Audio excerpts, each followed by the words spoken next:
शाम चर्चा कैली दामे दाम दया मंगनी सुबह शाम चर्चा कैली दामे धाम।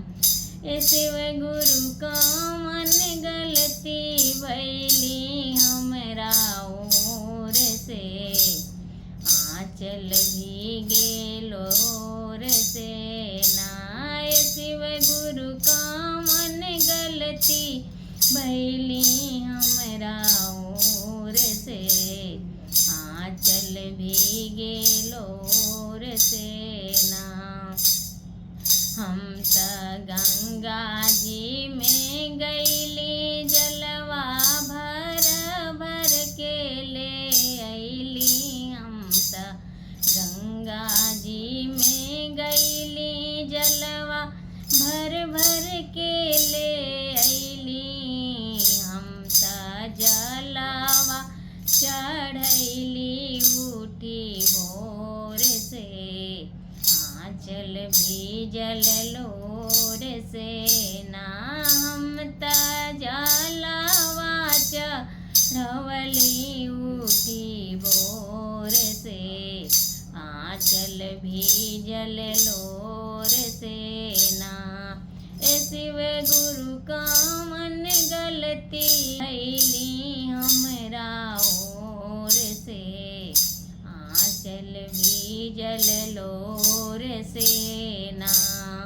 हम त मालिन घर मां गईली जाके कमल फूलवा लैली। हम त मालिन घर मां गईली जाके कमल फूलवा लैली। हम त फूलवा चढ़ैली उठी भोर से आंचल भीजे लोर से ना।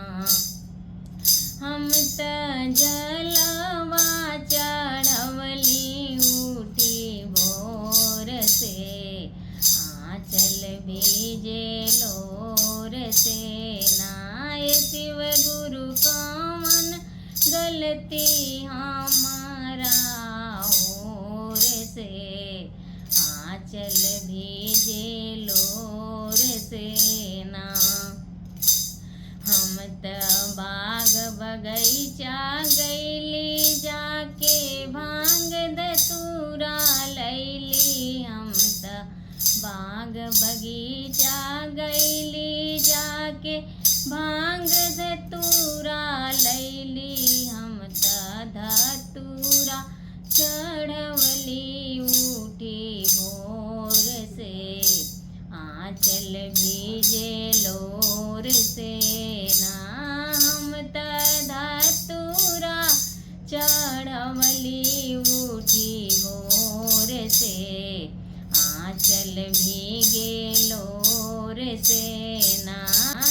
शिव गुरु का मन गलती भैली हमरा ओर से आंचल भीगे लोर से ना।